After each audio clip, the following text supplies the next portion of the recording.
What's up, guys? Winter Kills here, and welcome back to another post-commentary duel video. Finally got back from vacation down in Florida, and took a few days. As you can tell, I haven't uploaded something in like 3 or 4 days, just because I needed some time to recover, because I did drive to Florida from New York. Very, very taxing, and haven't really had a chance to, once I got back, after, settling back in to normal day-to-day life, not vacation things, I guess. Had to, kind of recuperate and get back into the swing of having to go out and record and test. And we met up at our shop, which is kind of being like redone because we're trying to get tournaments back there again and try to redo all of that and kind of make a whole new tournament scene at our card shop to kind of get people to come back, because it's been a little dead for a few months, but we're trying our best to kind of get something new and fresh going on there. You can see he's playing SPYrals. SPYrals, one of the new archetypes. He also has Subterrors, which I did play against. Well, I was playing Monarchs, so I've got Monarchs, or not Monarchs, I got Subterrors and SPYrals for you guys to see.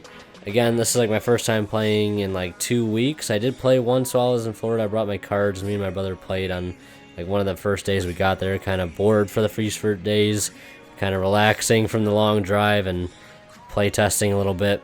As you can see there, he didn't open up too well. Raigeki and Diva will make him scoop, as it should in any situation, depending on what you're playing against, I guess.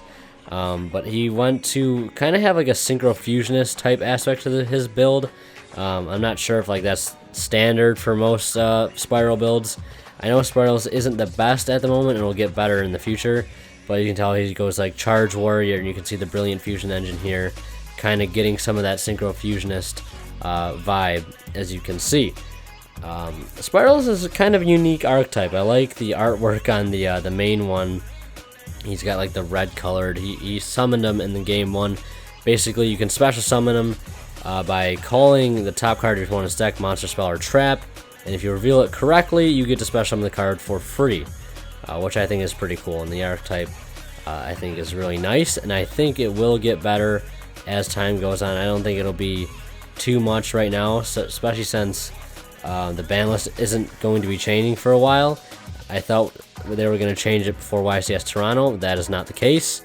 But with the top deck still being the top decks, Monarch, Cosmo, Pendulum, I don't think the deck stands a chance in the way of those decks at the moment. That's just my personal opinion. So he has Instant Fusion in his hand. He's going to go ahead and use that, summoning out Norden and the die. Perhaps not. Does have the option to summon out 2 different tuners from his graveyard. He's going to go for the die. And he's going to normal summon Galaxy Serpent as his extra normal summon. He's going to go into Coral Dragon. The die will be banished due to Norden's effect. He's going to summon out Zolkin, setting a card, going for Crystal Wing. Not a bad first turn. And then going for the other SPYral, I think Agent. I'm not sure what his name is. I know there's like Quick Fix and all that stuff, but I'm not really too familiar. Like I said, this is like my first time since getting back from vacation seeing any of the new stuff in action. You see, I go Upstart into Moray, still playing Mermail Atlantean with some new black sleeves. I figured I'd switch it up. Looking pretty nice in the black sleeves. Kind of change it up from the usual. I usually go with like white hyper mats or ultra pro mats, but the blue the black is a nice accent with the blue cards. All the water cards. See, we go Neptibus, sending infantry and dragoons. He's not going to negate the Neptibus because I will still get to send for costs regardless of whether or not he wants to negate it. So I'll force out the negation through way of infantry. Either he negates it or he loses Crystal Wing, so he's going to have to negate it. Teus comes down, discarding dragoons. One of the better plays you can do with Teus, sending Gund and lead, going for that, instant rank 7 play. It's a really, really great turn right now. As you can see, Megalo tributing Neptibus, summon out dragoons, and then we have dragoons and Diva going for Coral Dragon. They're like one of my first times summoning out Coral Dragon since it's like came out. Very, very amazing card. Allows you to reuse your guns, not necessarily reuse them the same time it is once per turn, but sort of get more use out of them than other just being discarded. And it just has so many other great uses. You see, I'll discard my Dragoons there to blow up his Crystal Wing, and I'll be able to search off of the Dragoons as well. I'll go into Big Eye, take his Zulkin. I do have a card I could set. I could set the Mizuchi, and I could summon out a Clear Wing, but I, of course, have no room to do that because I have a full field.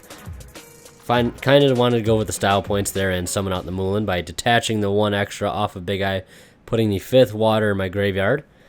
Don't even need to use the Zulkin. I figured why not get myself a free Zulkin on my side of the field. I was just kind of feeling like, you know, that Zulkin looks kind of cool.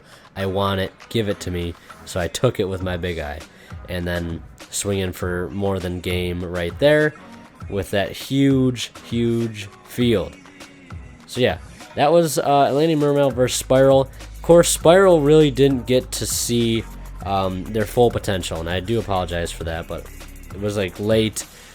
Again, haven't played in weeks. I think this was one of his first times playing around with the deck, so don't feel like that he has no idea what he is doing, because I mean that's partially true, but give him a break. If you have been playing SPYrals, you've been like studying the deck, and it's been your life ever since this came out, and you know the ins and outs, and if you want to leave some tips and advice in the comments, that'd be greatly appreciated. But I'm not really too sure the full extent of what SPYrals can do, and I hardly think that was what was there in the video, what they show what they can do in the video.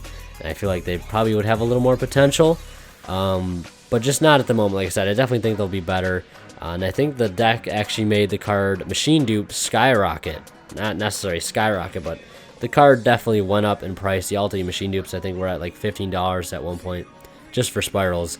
But you'll get to see Subterrors when you guys see the Subterror video go up, whenever that goes up, or if it's already up. It's a really, really cool deck, and I kind of want to pick it up. I just think it's a really unique deck. It uses Pot of Taboos and Prediction Princess, and it's a flip effect deck, and I think it's really, really awesome. But yeah, hope you guys enjoyed the video today. Please leave a like. Finally getting back in the swing of things after 2 weeks off of vacation. But yeah, thank you guys so much for your support over those few weeks.